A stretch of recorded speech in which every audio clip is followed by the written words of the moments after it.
thing about power, said the leader of the Nine, is that it doesn't have to make sense to anyone but those who hold it. And if you're born with it, you don't ever really think about it. You just live in it. You walk through the world like the air belongs to you, because no one ever tells you it doesn't. The Conspiracy of the Secret Nine by Celia Bland.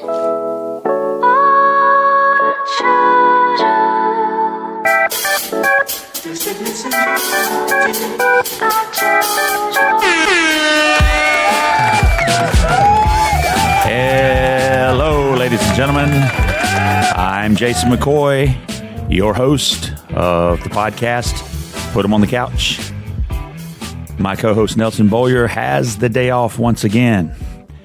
Not sure how he's getting so many days off. Ladies and gentlemen, welcome, welcome, welcome. Am I excited about today's show? You heard at the top of the show a little snippet from my daughter, Cecilia McCoy, reading from The Conspiracy of the Secret Nine by Celia Bland.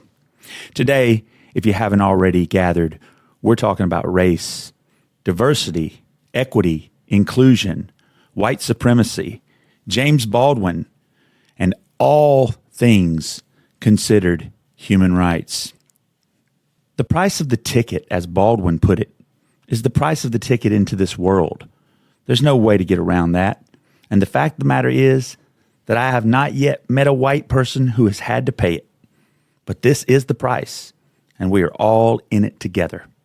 The price is not just for the joy of life, but for the very act of living. And if you're not willing to pay that price, well, you'll have to remain in the same place forever.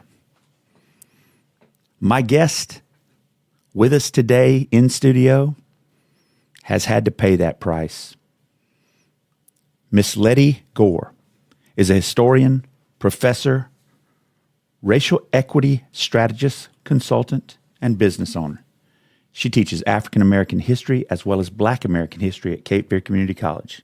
Lettie's two impactful businesses are Lettie's History Education and Consulting Services, Inc., and her pop-up bookshop, But Then You Read. She's also the owner and host of her own podcast, History Shows Us. Ms. Gore holds a master's in history with a focus on Black American history and race studies. She also holds a master's in conflict management and resolution. Using her unique approach, Lettie combines her extensive history and anti-racism knowledge with her conflict resolution skills to have necessary racial justice conversations with truth and compassion to help equip others with tangible tools to create personal and collective transformation. Her passion for teaching history's truths and connecting the past to today's racial and social justice issues is evident in the work she does. One of her favorite James Baldwin quotes is, "I am what time, circumstance, history have made of me. Certainly, but I'm also much more than that." So are we all. The words continue to be a reminder and a gentle guide for her as she carries out what she knows is part of her divinely driven purpose. Miss Lettie Gore, welcome to the show. Thank you for having me, Jason. I'm excited to be here. I'm so glad to have you. Lettie, for those of my listeners who have not heard of you, and I would imagine those are people outside of Wilmington perhaps, can you tell us a little bit about yourself? Sure. Yeah. So I am a historian. I am a racial equity and justice consultant. I am a podcast host myself. I teach American history and African American history. I also am a daughter, a sister, an aunt. I'm a cat mom. I'm a James Baldwin fan and stan because he's my absolute favorite. I am a Black woman in the United States and a Black woman in this world, and I am all of me. And I used to think that was a problem, and I don't anymore. At 36 years old, I am fully myself, and I love it. Educated here in Wilmington? Yeah, so I actually grew up an hour south of Wilmington. My parents grew up in the South. I actually was born in Maryland. My parents moved from the South, moved a little bit above the Mason-Dixon line, and moved back down here. I was 5, closer to some family. Have huge family on both sides. My mom's family's huge. My dad's family's huge. And so, yeah, grew up about an hour south of here. Moved to Wilmington in 2008. Transferred from a community college to UNCW. I had gone to a community college my first 2 years. I graduated high school in 2006, went to community college. That's where I fell in love with history. I used to not like history growing up. It's like, oh, more old white men with wars. This is not all history can be. And it's not all that history is, right? So, yeah, then I got my BA in history from UNCW. I then went on and got my master's in history from UNCW in 2015. Could have been done in 2014 because I started in 2012, but that program was so rigorous, people were not finishing in 2 years because it was just borderline a PhD program. So I find that's the case with many master's programs at institutions where a PhD is not offered. Yeah, absolutely. Yeah. And it was honestly the best decision I've made academically was getting my master's in history. I would not be the historian that I am today if it was not for many of the skills that I also acquired, not just the knowledge, not just the research, not just the learning the methodology and the craft, because there's a difference between being a historian and being someone who loves history. I love history, but I'm a historian. Just because I love civil rights law, right, doesn't make me a lawyer, right? I didn't have to go to law school. So, yeah, and then after I did that master's, I was not doing what I wanted to do work-wise. I worked in an eye doctor's office, and I worked at a corporate company, and I taught history on my lunch break 3 days a week for a year and a half to get experience on my resume, because there's so much we don't talk about with getting experience and needing to do that in a way where you're also not poor or more poor. So, yeah, then I left all of that and worked part-time somewhere else, and I was getting my second master's in conflict management and resolution. I noticed that people didn't know how to talk about racial issues. People wanted to say a lot of things, but didn't know how to communicate. And in that program, I was able to apply my history knowledge or use different scenarios in history to help with like tying things to modern day, but I had to learn a lot about facilitation and mediation, sure, like the tangible things, right? Going and observing mediations at the courthouse. But I also had to learn a lot about trauma and the body and the mind and how we react when we don't think that we're going to react a certain way, how our nervous systems take over first. And so then I was able to find a niche, basically, where I wove that into anti-racism work. And I finished the program May of 2020. Okay. And it was much less rigorous than my master's in history was. I think the longest paper I wrote in that program was 10 pages. And I was like, that's the first fourth of a page in grad school with my MA in history. But it was still a very rewarding program. I learned so much. And then 2020, George Floyd was murdered, and we were in the thick of the pandemic. We had been quarantined. We had heard about Ahmaud Arbery, who had also been hunted and murdered, Breonna Taylor. There were so many. Yeah. But after George Floyd was murdered, I took off on social media, really kind of like before then a little bit. Nothing different I had been doing. I was still talking about history and racial justice and had been for years. And it just happened that this was whenever people were paying attention more. I call it the Great White Awakening. A tipping point, if you will. Yeah. And so, I've heard you say the Great White Awakening. What do you mean by that? Yeah, so the Great White Awakening was this time whenever white Americans were paying more attention to racism and white supremacy, how they functioned. This was also a time whenever social media was the main source of information for people, right? So we started seeing even more growth with Instagram and TikTok for sure. But I was like, I've been talking about this stuff for years. And it wasn't a bad thing necessarily that people were like, wow, we're watching on this video, this person having a knee in his back. This was a time that I saw many white Americans that were paying attention to us being killed by police officers. This is nothing new. History shows us this is nothing new. And I'm saying that here because people need to hear the things, right? Like, yes, you're watching that. And this has been happening, right? And so I'm glad that this evoked a sense of urgency for people, right? I definitely am.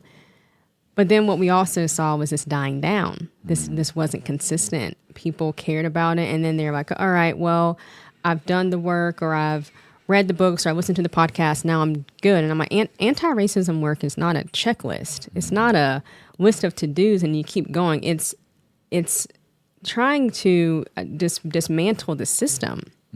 It's taking personal responsibility too, right? And that's hard for people to do. I mean, I've been in therapy for the last 4.5 years, and confronting yourself is something that's extremely difficult. And so I believe that I know that there were many people during this time that are still, that never stopped doing the work and never stopped paying attention, never stopped speaking up.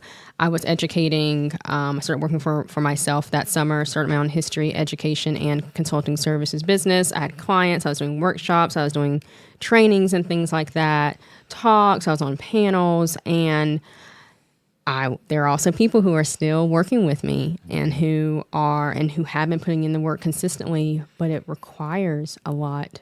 And it's not about it just physically requiring stuff. It's the mental sacrifices. And I believe that this is something around the conversation of white supremacy and racism. And we're going to talk about James Baldwin, but I'm going to jump the gun just a little bit here and say this is what he talked about often. Is the price of the ticket. And he mentions this a lot. He mentions it throughout his life in his writings and his interviews. And what he means by that is the price that this country has been willing to pay to remain the way that it is, right? How expensive it is to be a racist country. And people may hear me say that and think, but this country's not racist because we have all kinds of people here. That's not what racism is. That's not it. It is covert. It is systemic. It is not just the clan hoods. It is not just the white-only signs. Yeah, it's implicit. Yes. It's in the paternalistic way people go about things. It's in those microaggressions. It's in being dismissed, overlooked, discounted. Yes. It's not always about whips and chains and dogs and fire hoses. No. It's the... it's the talking over. It's the not even being invited to the room. It's the gaslighting when you ask questions. It's the, well, we give you this day off work. We celebrate Martin Luther King on this day. We let you put up your flags for a while. What do you say about that, Lettie? This idea that, well, you guys are just doing too much, too fast. Like, It took us a while to get here. Our culture's not ready. I mean...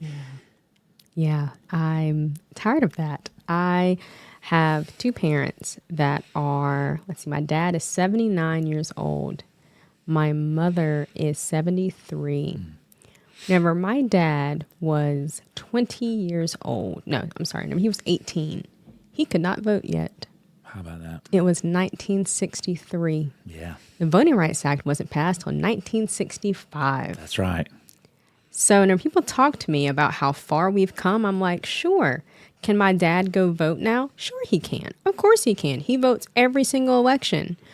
But that doesn't mean that we are in a post-racist society. Yeah. Like, you still have You're just voter disenfranchisement. disenfranchisement. Right, If all eligible voters had an equal access to the ballot, right? Oh boy, yeah. Then we would just be at baseline, right? We haven't. It's like I tell my students sometimes, they're like, "What do I get for coming to class?" I'm like, "That's just minimum. That's like getting in the car with your keys and cranking it, right?" Oh, absolutely. The fun begins after you're moving. Like you got to be in the class to learn, and likewise, like everybody has to have a seat at the table and have the same basic rights at minimum. Absolutely. Before we can start talking about equity. Right.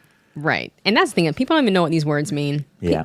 People don't even know. And people see these words as threats. They see them as threats. But I mean, I think about how many of the people who are saying wait and not yet and do it this way or do it that way remind me of Dr. King's letter from a Birmingham jail. The same Dr. King that people want to quote and want to talk about his I Have a Dream speech, where they leave off the first half of it whenever he's like, hey, America, you need to get it together because you haven't done anything that you've promised us. When the architects of our republic wrote the magnificent words of the Constitution and the Declaration of Independence, they were signing a promissory note to which every American was to fall heir.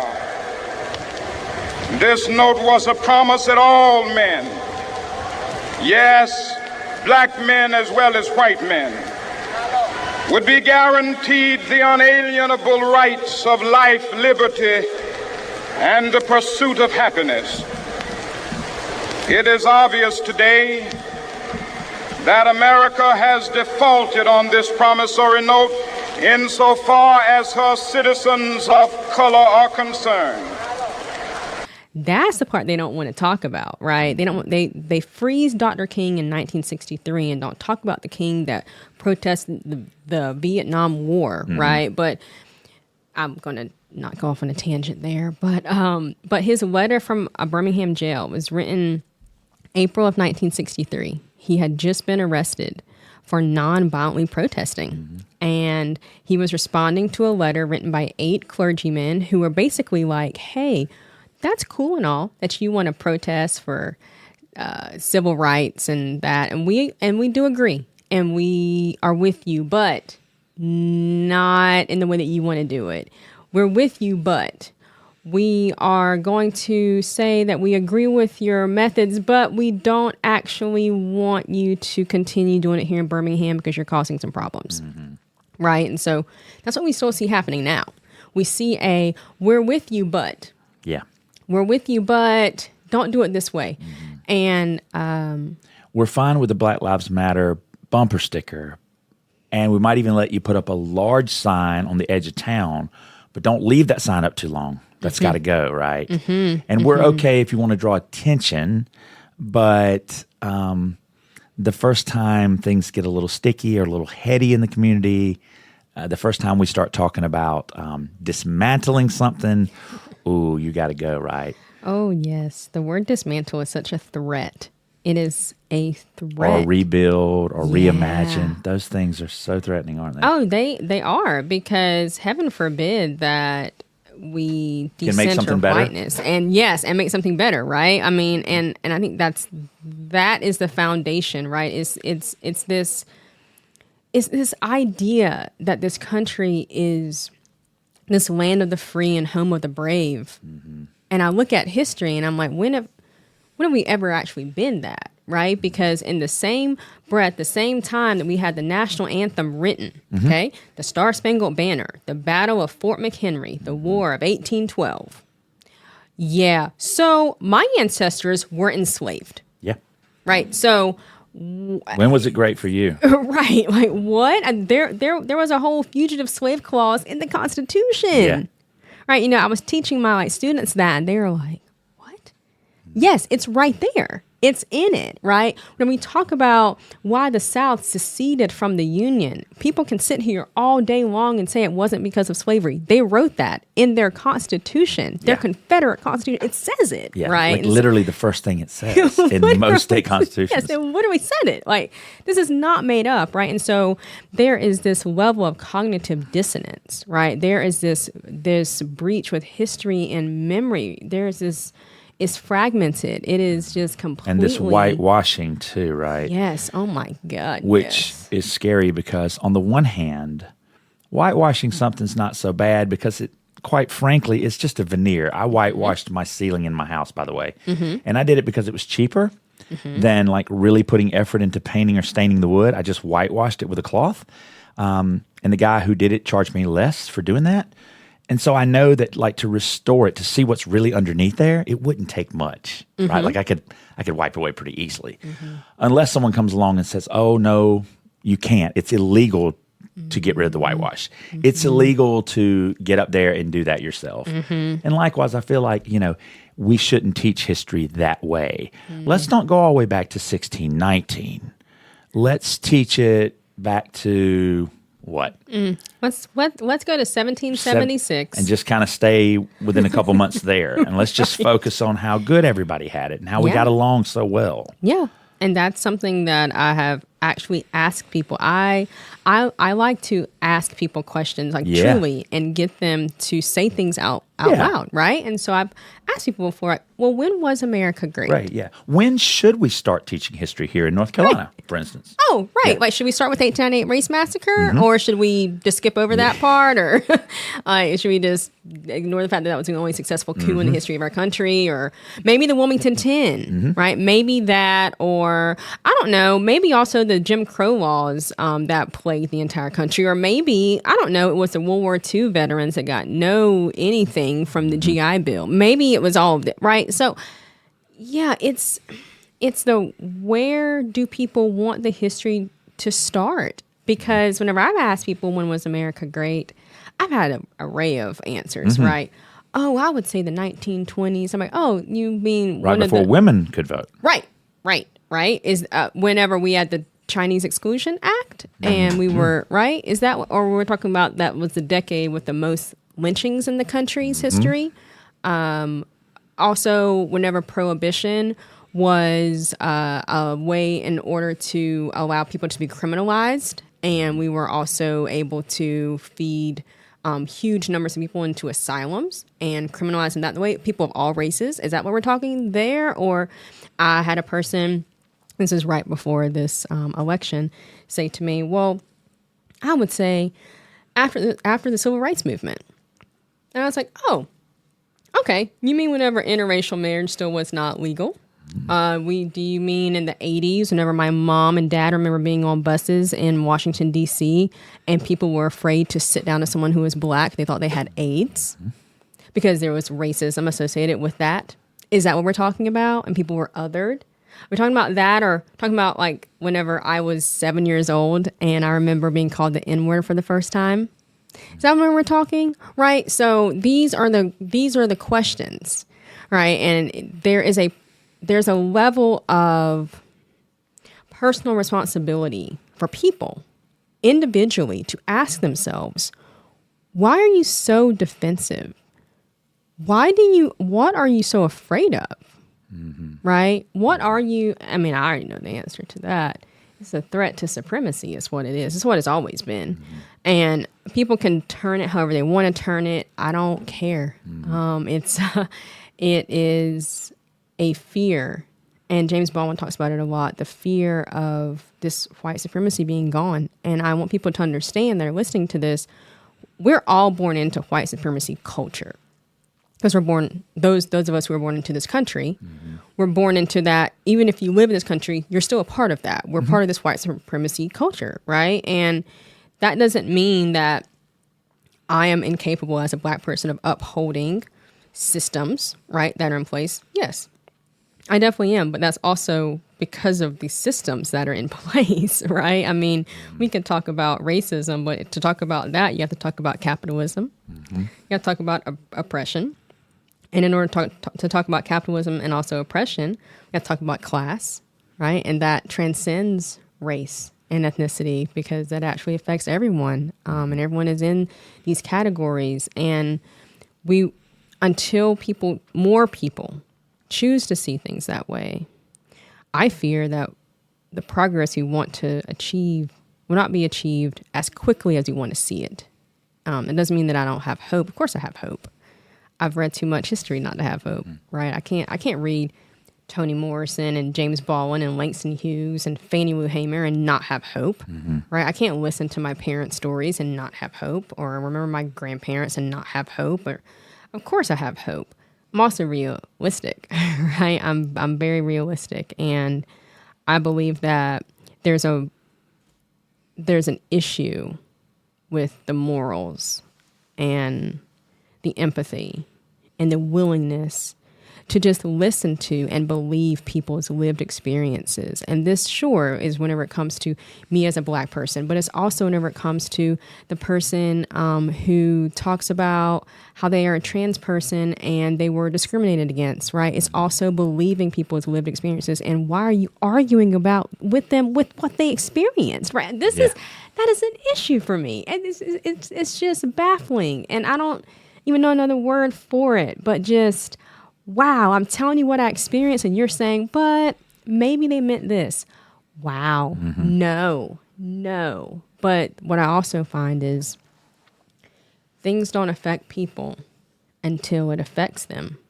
And even then, and I know that sounds kind of redundant, but what I mean is even then, what we've seen in this country's history is the countless number of times white Americans have chosen to sacrifice themselves, something that would benefit them, whatever, because someone that they have deemed subhuman or inferior is going to have it too. We saw it during the Reconstruction era, after the Civil War, with the Freedmen's Bureau. You had a ton of help that was coming from the federal government. Sure. They sent federal troops into the South, and you know what happened? Yeah. They sabotaged it. They didn't want anything to do with that. No, and they made a deal. The Democrats and the Republicans, they made a deal, and the parties were switched then. So Lincoln, yes, right. People are like, oh, but Lincoln was a Republican. Okay, yeah, in name only. Right. So yeah, I was teaching my students this like semester, and I was like, yes, there were also programs that were put in place to help poor white people, and they didn't want that. You want to know why? Because their biggest focus was, oh, but these Black men can vote now? No. Oh, our property is now free? No. We got to find ways to not have this, right? So, of course, the country created the 13th Amendment, which abolished slavery except for if you're committed or convicted of a crime. Sure. And then we also saw sharecropping and convict leasing and redlining. Gerrymandering, right? And it just goes on. And so that's why when we talk about progress in this country, have we progressed? Sure. Not in 1870 anymore. Yeah, some of the most overt stuff might not be going on the way it was always going on. Right. And what I mean by that is, as a general rule, you don't have just average Joes walking around in the street throwing out the N-word. And I feel like as part of the bargain, people are supposed to go, well, thank you for not using the N-word, and I'll just shut my mouth now and be happy because we've made progress. Yep. It's like, no, again, we're talking about a basic level of human rights. Yes. We're not even getting into, like, how can we, how should I put it? I think about Tanisha Coates' argument about reparations, right? He says that you better be glad we just want justice. We just want to be even. We don't want like back pay, essentially. And I feel like white America is really concerned that if they give anything, if they recognize anything, that somehow there's that minorities in particular are going to want to take their part and some. Yes. Yeah. And I also want to emphasize. And by the way, it's not just Black Americans that they're turning their suspicions on. Anymore, it's obviously immigrants coming across our southern border, right? They've become sort of a new boogeyman. Yeah. And it's, and interesting enough with that, I was just teaching this in my class. I was talking about the roaring 20s, right? And how great the 20s are, and the flapper and the Harlem Renaissance. And I was like, no, let's talk about what else is going on, right? And I was like, there's this big push with nativism, and you had newspapers that were saying things like, immigrants were taking our jobs. They were saying this in the 1920s, right? And I'm like, and here we are 100 years later, right? And so that requires us to do we need to really self-evaluate. Sometimes I'm like, we need a timeout, but centuries of a timeout, like a recap. Yes, we've been here before. Let's talk about. Yes, absolutely. And it's I want to also emphasize how important it is, and this is what I say to people because I understand how people can feel like, oh, but I'm not a bad person, or I'm not that.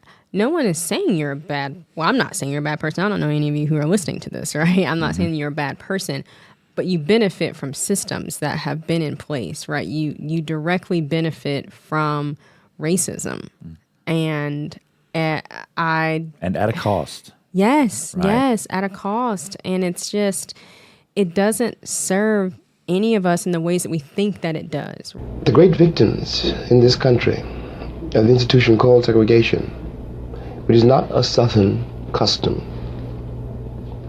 but which has been for 100 years a national way of life.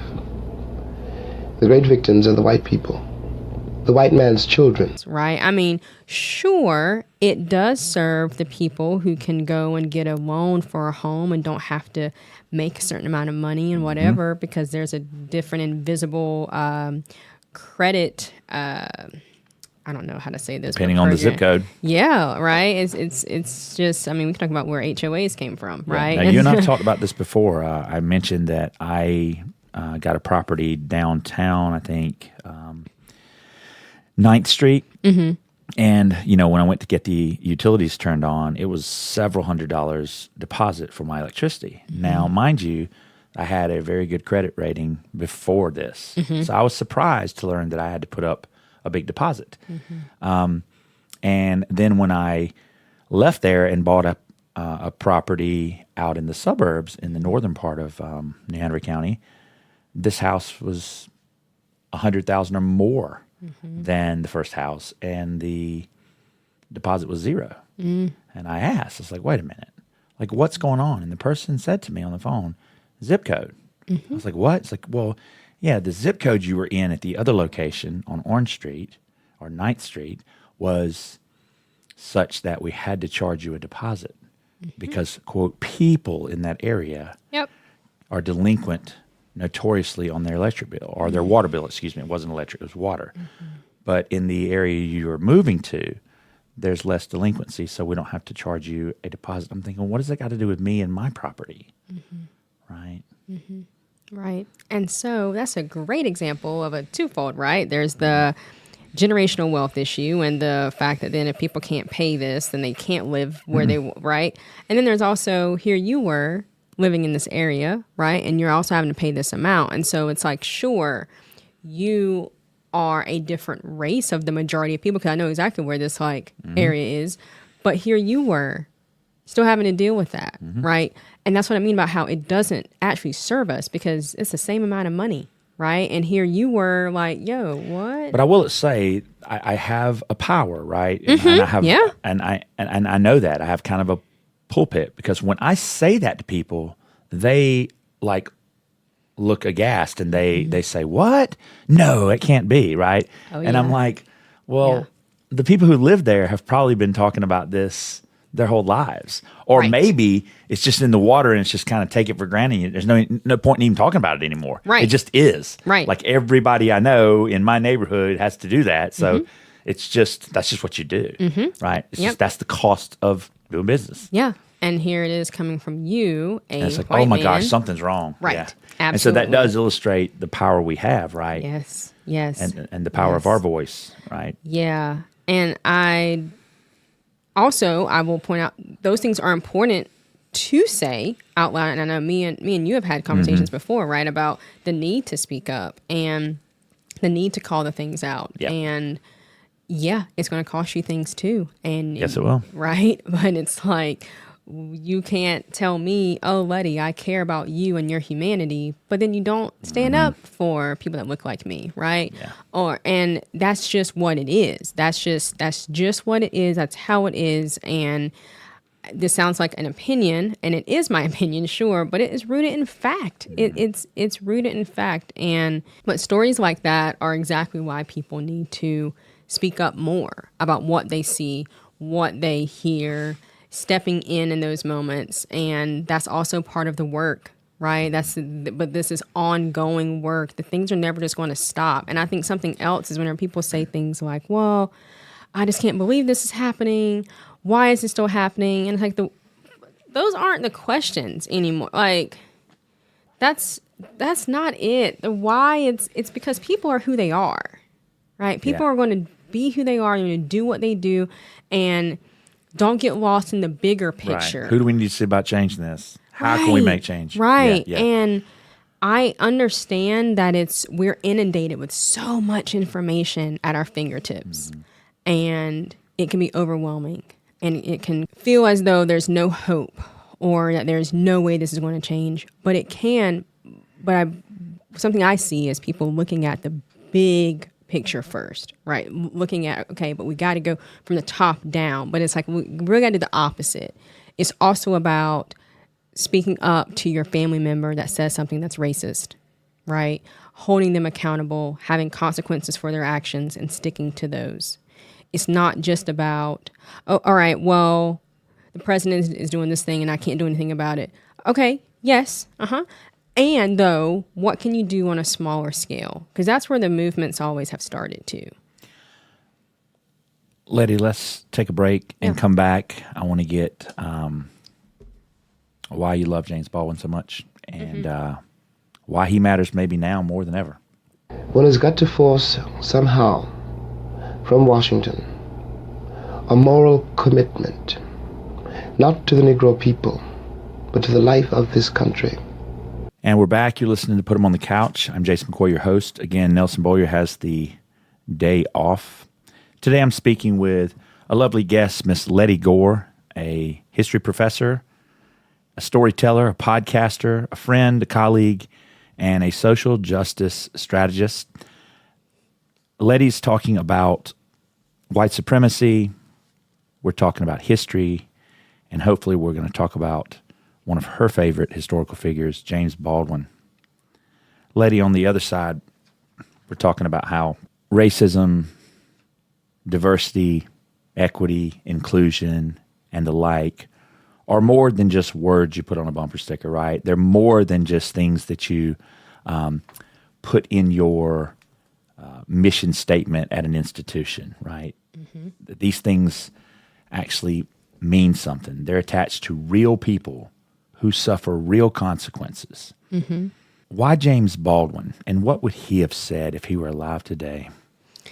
Wow. Why James Baldwin? Yeah. I mean, there's so many historical figures, right? There's so many great orators, so many great scholars, so many passionate people, iconoclasts. There's there's Malcolm X. There's so many people, Martin Luther King. What is it in particular about James Baldwin that drew you to his writings and teachings? James Baldwin, the first thing I ever heard, was his debate with William F. Buckley at Cambridge University. It comes as a great shock around the age of 5 or 6 or 7 to discover that the flag to which you have pledged allegiance, along with everybody else, has not pledged allegiance to you. It comes as a great shock to discover that Gary Cooper killing off the Indians when you were rooting for Gary Cooper, that the Indians were you.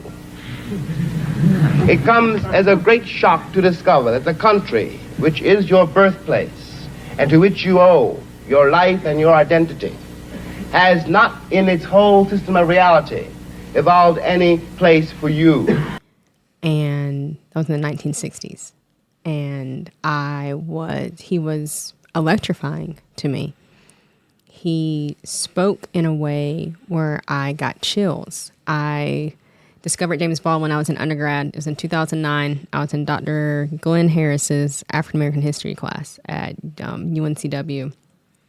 And I loved how James Baldwin was able to invoke something in me. I don't even know how to, I didn't know what it was then, but I just knew that I was just so drawn to even how he looked at history and talked about racism and white supremacy and people and morality and the lack of it, right?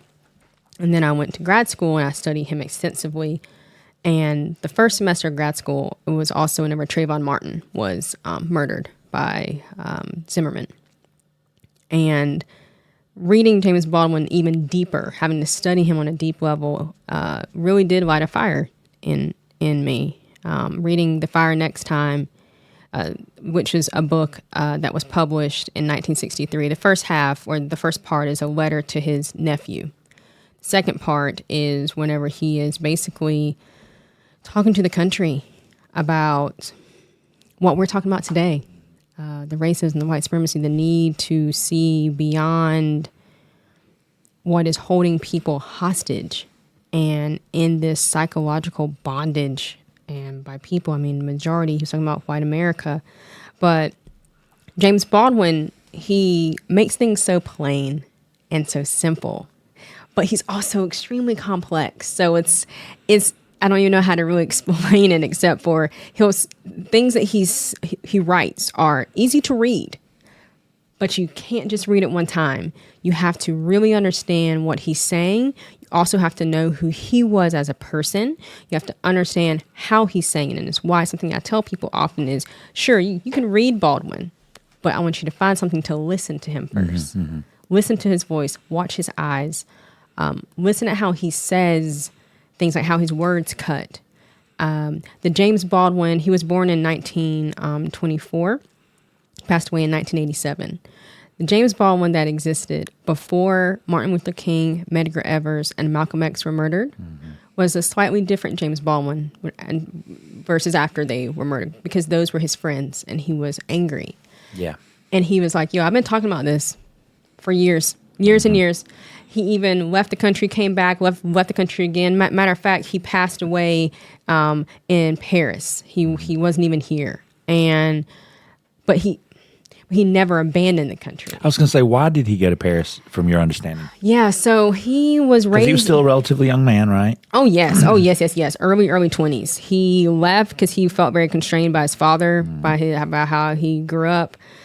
James was a queer black man also, right? So it's funny to me when people talk about James Baldwin, and I'm like, that's interesting because you're quoting him, but you don't know him. No. And you are over here spouting all kinds of things that are very discriminatory against other groups of people. But do you even know that he was queer? No. Right? So, and to even identify that way at the time was taboo. You did not do that. But yeah, so he left because he felt suffocated. He wanted to write. He had to get out of the country to write. He was born in Harlem, New York.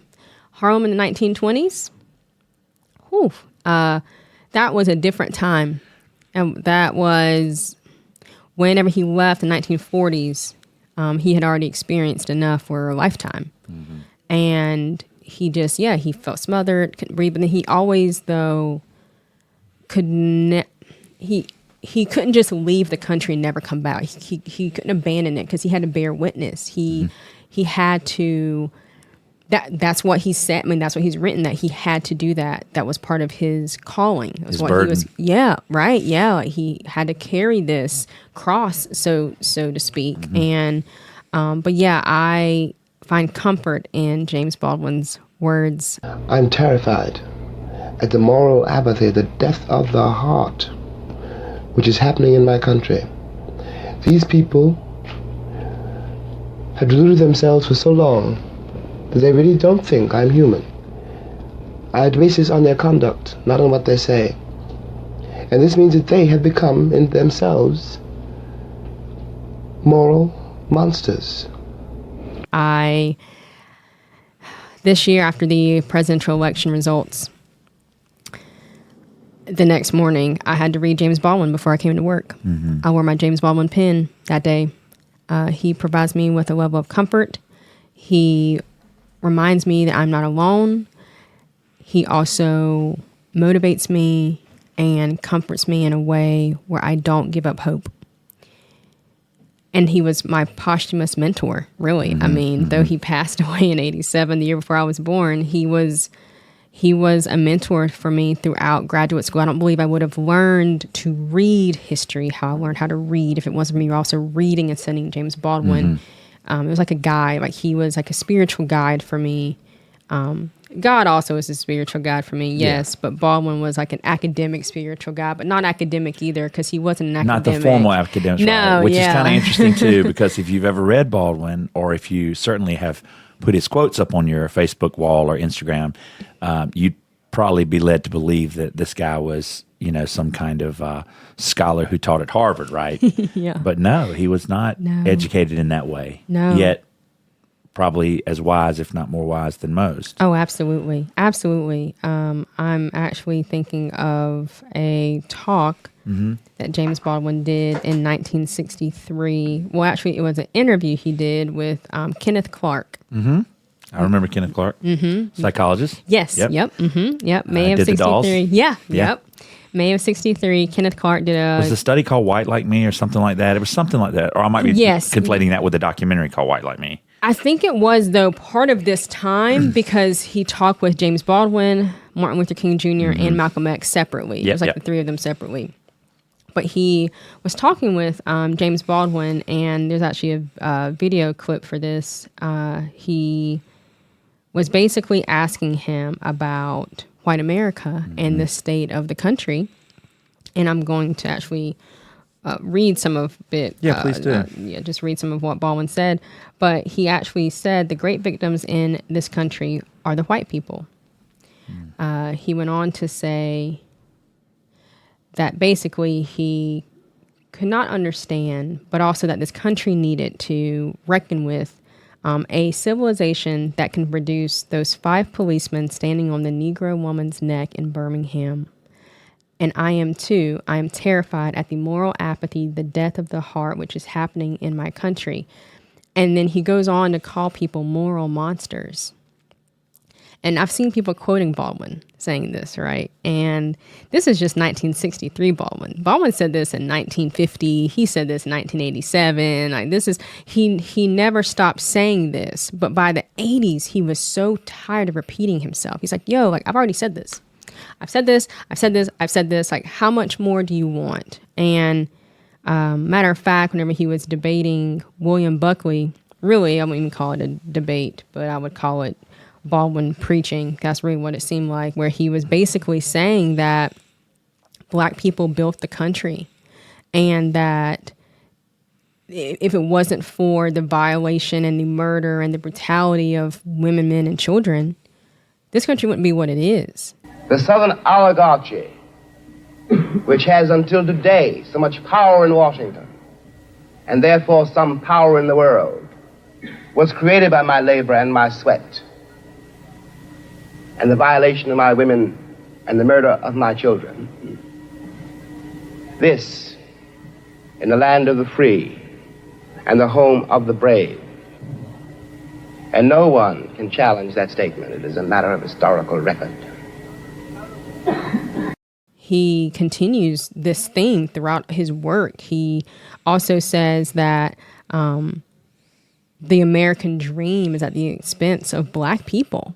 And these are, and I know that I just said like 3 different things, but they all go together because what he is talking about and what he collectively continues to say is that America won't deal with itself. Like you won't reckon with your history, and it's costing you so much, and you don't even want to see it because of not even the rose-colored glasses, just the blinders that you choose to have on. You're just choosing to do this. And I believe that it's a big reason why today Baldwin's work is so important, is because at what point are we going to continue to just walk around like the history didn't happen? At what point are we going to actually stop acting like reparations are not needed, right? And so there's quite a bit with Baldwin. What would he think about where we are right now? Oh, Baldwin would be looking and he would be like, this is the same country, but worse. Wow. You want to know why I believe that? Because James Baldwin said many of the things. There's nothing that James Baldwin said or wrote that I could take the date off of it and read it to you, and you'd be like, "Oh, that was written last year." No, it was written in 1977. Or no, it was written in 19 over and over. Yes, yeah. He would honestly look, and he would be like, "I believe." Baldwin would be like, "Wow, you are still moral monsters, and now you have video and pictures and access to information, and you're still choosing to do this. It's like, wow, now you all see the brutality happening. You see the and you're still okay. You're right. still complicit. Right. You have someone who is about to be the president, or who is the president-elect in this country, elected again. And we know his history right. with black people, with right. minorities, with women. Right. And we're like, yeah, let's do it again. Right. You know, I remember taking Vietnamese history in college, Lettie, and my professor, Jean Paquette, she had been at Kent State during Vietnam. She had seen some things, and she taught me Vietnamese history, and she said, you know, we lost our confidence in the military, particularly in the government, in large part thanks to the cameras and the crew that were embedded in Vietnam. And she's like, you know, what do you guys think about that? And I remember some of the students saying, oh my God, the media, you know, here's a good example of how wonderful it can be.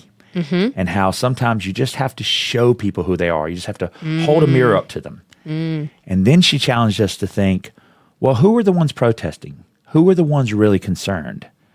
It was a certain segment of the population, but it wasn't everybody. It wasn't like the rich people were upset.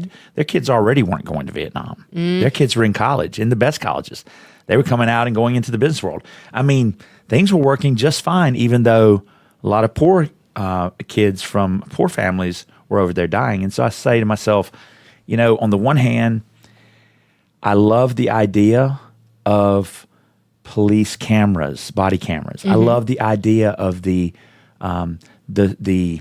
citizen journalist or documentarian. I love the front-facing camera. I love all of that stuff. But what has it really done? Right? It's really upset people that already knew these things were going on. Yes. It's upset others because I think they were comfortable being able to avoid, ignore, not pretend, but to have like some kind of justifiable ignorance. Yeah. And then you throw it in their face and they're like, oh gosh, you know, I don't like you putting me on the spot. I don't know what to do. Right. But then there are the others, the power brokers, the ones that are sort of benefiting off of white supremacy that are like, how dare you, right? We're going to pass some laws that say you can't film us. We're going to harass you if you have a camera on. That's exactly We're right. going to, yeah. And that's the thing too. I seen you said body cams. I was like, yes, I also like the idea of them. They could save people's lives in all types of situations. I'm thinking of things that are not related to police murdering people, right? But I think about how there are laws passed around those for different states, right? And Supreme Courts in certain states saying you can't get the body cam footage, and you know, and it was just conveniently erased, or it was in the heat of action they couldn't turn their body cam on, or oh my goodness, the angle, it just somehow didn't catch everything, right? Yeah, and I believe that that's an indictment too of our country's foundations, right? And how the country's structured. There's something else I was teaching this semester was just the foundations of our government, right? Just how the government works. You know, students weren't aware, and I mean, that's okay. That's why they were in college, and I understand. And I was explaining things to them, and they were just, some things were shocking to them, right? Like they didn't know things like how and why we have a Senate and a House of Representatives. They thought that was just, it was just because that's just how it needed to be structured. I was like, no, it was because also of slavery, right? Yes. It was that's why that was a compromise they had to come to, and that was. Sure, you can look at the different compromises and you can say, but that was a different one. Yeah, but the South was angry, and the South was like, and also the North was angry, and they're like, wait, but how are we can't let you all have more representation than us, so let's just count people as 3/5 of a person, right? And so there's all this history that goes into the foundations of our country, and then how we get to where the Supreme Courts of different states are allowed to pass these laws, right, that allow body cam footage to not be obtained, right? That and how and illegal. why police are allowed to lie when they are investigating. Yes. How they're allowed to plant evidence and lie about how it got there. Yes. There is an incredible book by Michelle Alexander called The New Jim Crow. I've read it. It's a wonderful book. Yes, everyone needs to read that book. They should. And if you read that book and you're still like, I just don't believe it, I don't know what to tell you. Yeah. I literally don't know what to tell you anymore because she has the hard facts. But there was something, too, we were talking about a minute ago, Jason, and I'll be honest, I forgot exactly what it was, but it caused me to turn to this page of these 9 pages of Baldwin quotes I have here. But Well, I was asking you earlier about what you think Baldwin would think right now, and also I had kind of started talking about this idea that even when it's in your face, that there's just an overwhelming number of people who either don't believe it or, it benefits them. I'm wondering, and you can answer this or not, or we can go back to it, but I'm wondering, how in your mind did Baldwin keep going? How did he keep his faith? Was it religion? Was it he felt this burden and it's sort of like, well, nobody else is going to do it, or right? Yeah. Like how could you get up every day and keep doing what you do after you've been yelling about this for decade after decade? And as you said, you can take the date off of it, and everything he wrote applies decade after decade after decade, all the way to 2024 in large part. So how do you keep going? So And is that what's so attractive about Baldwin? Or is that one of the things? Yeah, that's a great question, actually. So his faith, it was not spiritual indoctrinated in the way that we're thinking. He became disillusioned with the church for various reasons, because he saw it as a very restrictive and violent institution. Okay. Now, what he did say often was that if there is a God, but it's the God that you all worship, meaning these people that go to church on Sundays and you do the things that you do, he's like, well, then God's not going to save us, right? Now, he definitely did say that. I wouldn't say Baldwin was not a spiritual person. He wasn't religious, right? I think people need to start differentiating more between religion versus spirituality, right? I mean, I'm like, religion is an institution. And so yeah, there's that part. And then 2, with Baldwin, he kept going because he simply had to, and he had to as an artist. And he writes about this too, like the burden of being an artist, sure, but also artists are the ones that get to work whenever the hard things are happening. James Baldwin and Toni Morrison were wonderful friends. Toni Morrison actually did the eulogy at Baldwin's funeral, and they often discussed what came with being black writers in the United States. He also did this with Nikki Giovanni. He did this with Maya. He did this with so many. And I believe from reading and studying Baldwin, he had a responsibility. He had a moral responsibility. He had to do this. Whenever he was in, when he was in Istanbul? Love has never been a popular movement, and no one's ever wanted really to be free. The world is held together, really it is held together, by the love and the passion of very few people. He saw the picture of a black woman on the front page of a newspaper whenever the schools were being integrated. And he saw her face, he saw what she was experiencing. He saw the white children behind her laughing and sneering, and he saw the look on her face in this picture, and he said, I have to go back. I have to go back. Because he's like, I have to bear witness. Like he had to be in the place. He had to feel. He had a moral duty. He went and talked with Elijah Muhammad, who was the leader of the Nation of Islam. He talked with Malcolm. He talked with Martin. He talked with Stokely. He knew all of these people in the movement on different sides and different spectrums of it. And he knew, I can't just abandon this. I can't live with myself. A person that is part of this country, part of my duty is to be my full self, is to be here. And even if here wasn't physically here, it was not abandoning this place, because something else Baldwin said was that he loved this country more than any other country in the entire world.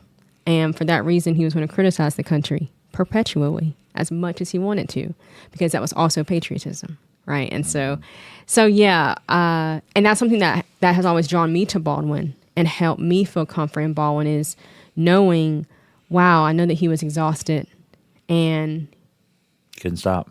could not stop. There's a conviction, and I have shared this with people before. I am convicted to do the work that I'm doing. I don't teach just because, just to teach. I mean, we both know why we teach. It's much more than that, but I sometimes say I wish I liked math a lot more or something.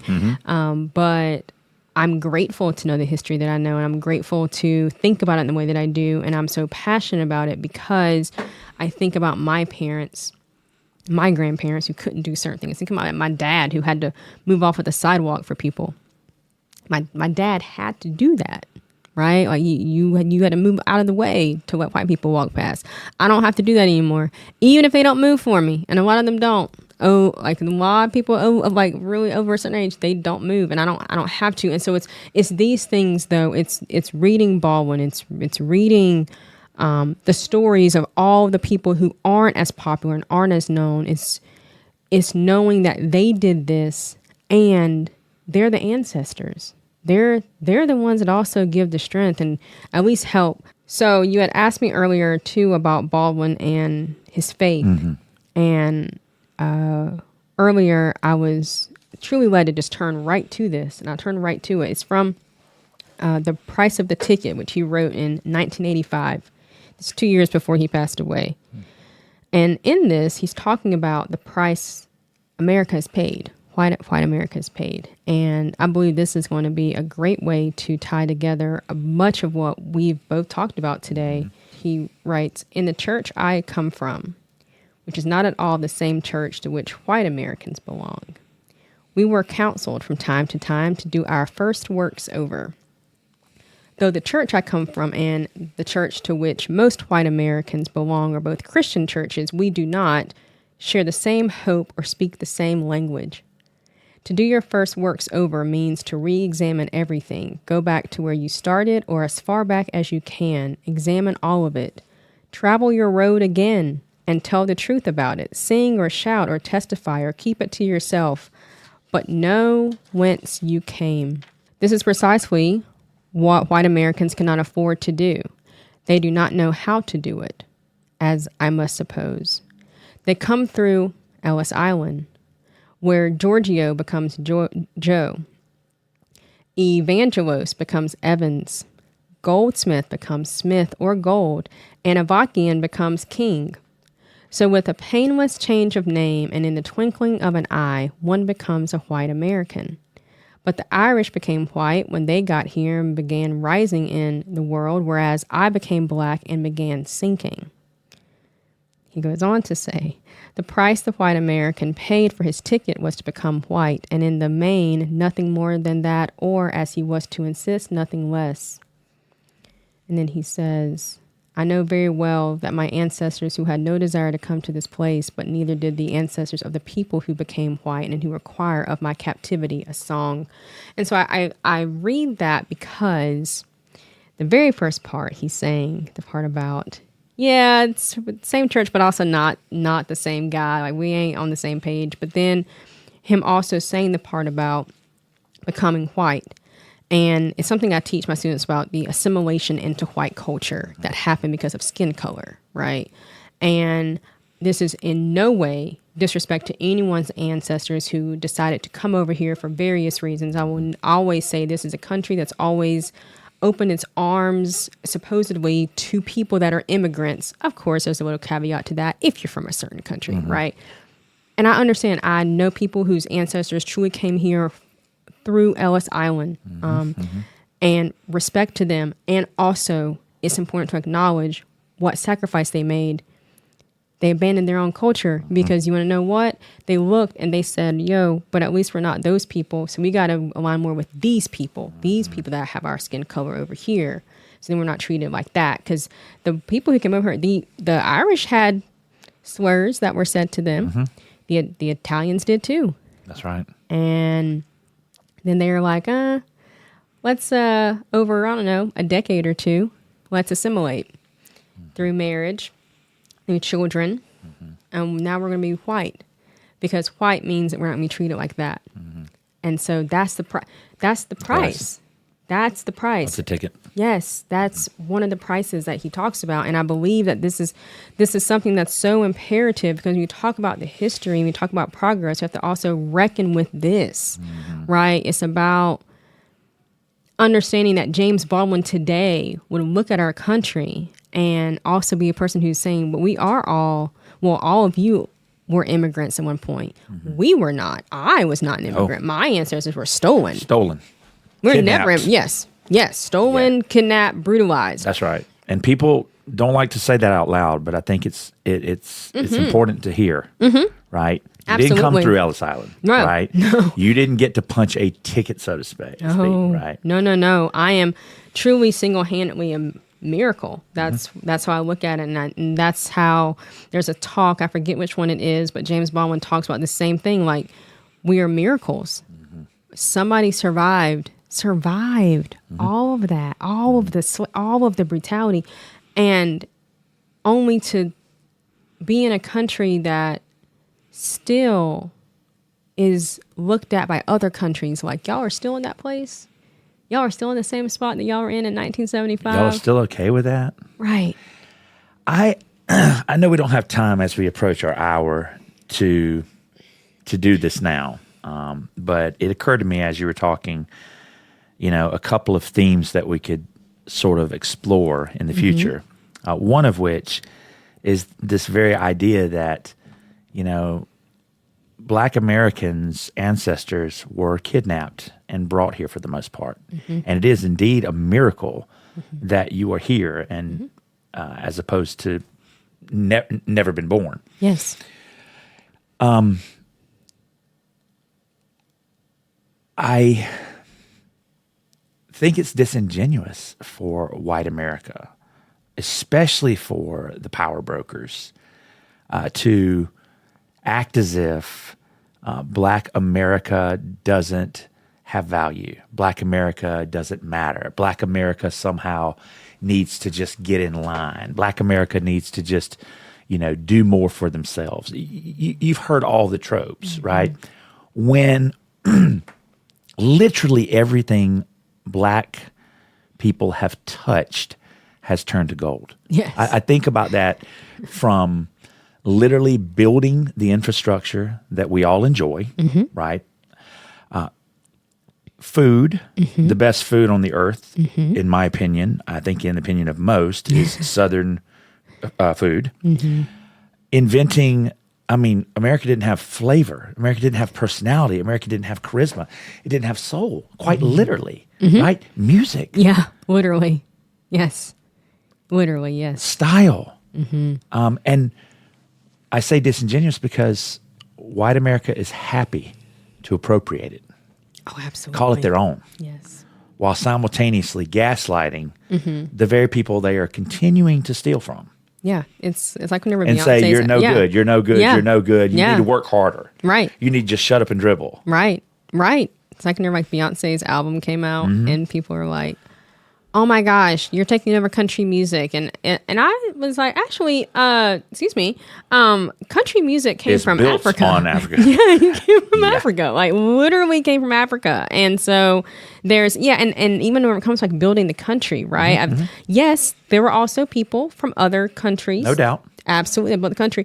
And I tell people though, I'm like, right, so let's break this down. Yes, you had people that were from Asian countries and European countries, sure, that were building the railroads and digging the canals. Absolutely. Rivers, streams, yep. But let's talk about the money. Let's talk about how It was distributed. Yeah. And then it's like, okay, let's talk about the railroads. So, and then let's talk about steel. And then let's talk about coal and who the people were who were doing that work. They were convicts. That's right. They people that had been criminalized and lied on, crimes that they never committed, black people that were released and that were re-enslaved in this system, in this prison labor system after the Reconstruction era. Like, yeah, let's talk about that. Let's talk about Carnegie and Morgan and all of these billionaires at like the time. Sure. Well, technically then they were millionaires, but they wouldn't have been much more than that, like our money today. But yeah, let's talk about that. Sure. But it was black people that were the ones that were leased out. It was black people. It was a black man that would have been walking home. This is a true story. Was walking home from work, and he walked past this store. Walked past the store, and a white man-owned store came running out. This is 1930s. It's in the book The Warmth of Other Suns by Isabel Wilkerson. Comes running out, and the man was like, "Oh, well, somebody stole my ham." And the man just continued to walk, right? He's just minding his business, not trying to cause any trouble. Long story short, he gets accused of doing it. He's like, but then he couldn't say he couldn't say anything, because now he's being dragged to this makeshift barn where there's a magistrate that comes. There are deputized white people that are there. They're all friends. They also call the sheriff. They also call a judge. And next thing you know, this black man is now being told, you are now going to have to work off your debt for this ham and also the fines that are accrued and the time. You have to pay the sheriff and all this stuff. And so he's like, I don't have money to pay this. Like, what are you talking about, right? And then you have another man that comes. We're going to call this man John. John comes over, and John's like, actually, you can come work for me and you can work off the debt. You want to know why? Because John owns a plantation. Okay, this is post-slavery, but John is able to now lease people into these bigger companies, okay, and because this black man is now a prisoner, and his family has no idea what has happened to him, and so now he's got to work off this $65 debt, which is a lot of money in 1875, let's just say. But then what happens is he goes to this place and he's in the most decrepit and vile conditions, and he dies in 6 months, or he's supposed to be out in 3 months, and it doesn't really matter. Nothing matters, and they were so disposable. I'm going off on a tangent, Jason. No, and I understand that, but it's just these are the things people need to understand and need to hear, because just because I say that that comic leasing and prison labor and the reenslavement of black people is what was the majority of money that went towards the Carnegies and all these people. That does not mean that other people did not help build the country or build the roads or the highways. I'm not saying that. But what I am saying is yes, but that means that they were exploited too. Right, and so it also connects to things like what Angela Davis talked about in like 1973 when she's talking about Richard Nixon, and she's like, listen, the enemy is not us. The enemy is the people that are working you the way they're working you, and they're not paying you. But if they can make you believe that I'm your enemy and not that person over there, then you're going to continue to look at me like I'm subhuman. This is the same thing that happened with like the Black Panther Party, where Fred Hampton, who was 21 years old whenever the FBI murdered him in his bed. He was 21. He was 20 whenever he started the Panthers in 1968, the chapter in Chicago. He was 20. And he was creating something called a Rainbow Coalition, and he was successful doing it. And you know what he did? He was able to, in Chicago in 1968, he was able to get together white poor people from the Appalachia area, Puerto Rican people that were in the mid area of Chicago, because they were specifically from Puerto Rico, and black people. He was able to get them all together because he was having talks with people to get people to understand that it's oppression and capitalism that is your enemy. We're not your enemy. The brown people are not your enemy. We all working in the same factory. We're not the enemy, right? You're dealing with oppression too. So people can see, if like people want to take time to just do a simple Google search and type in Chicago Panthers and then put the plus sign and put white friends. I promise you will find pictures where they're hugging and clapping hands to people. Yes, but that took a lot of work. And it took people doing what we started talking about, Jason, in the very, very beginning of this, moral responsibility and accountability and choosing to put themselves aside for just a second to listen to what someone else is saying and understand what the systemic issues are. Because if we don't look at how we're all being affected, we're going to keep thinking this person over here is the problem and not the Jeff Bezos of the world. I'm just going to say that. Lettie, this has been insightful, impassioned, and very, very consciousness raising. I knew that you had a zeal for this. I knew that you were a fangirl of James Baldwin, but I guess I didn't realize just how deep it ran. Else to hear. I know I've told you this before, Jason, but I thank you for choosing to have these conversations because you don't have to. And you choose to use your platform for that. So I do want to say thank you. And this was wonderful. And I'm excited to have more conversations. Before we leave, I want to make sure the people who want to reach out to you and learn more about you or learn more about Baldwin or learn more about what they can do, no matter who they are, how can they get in touch with you?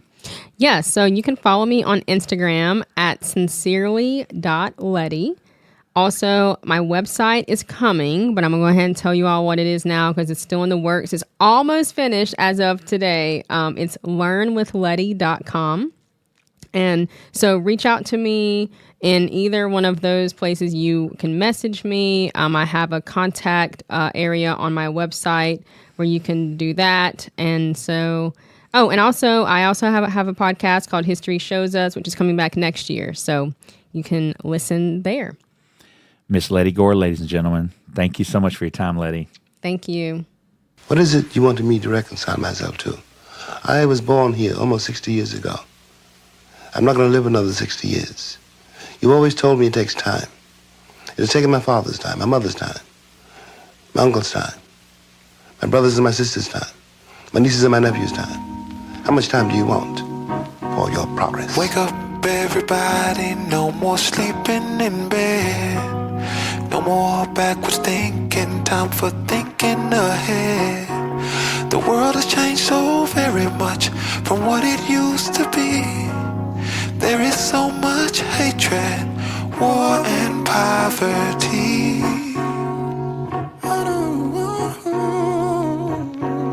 Wake up, all you teachers, time to teach a new way. Maybe then they'll listen to what you have to say.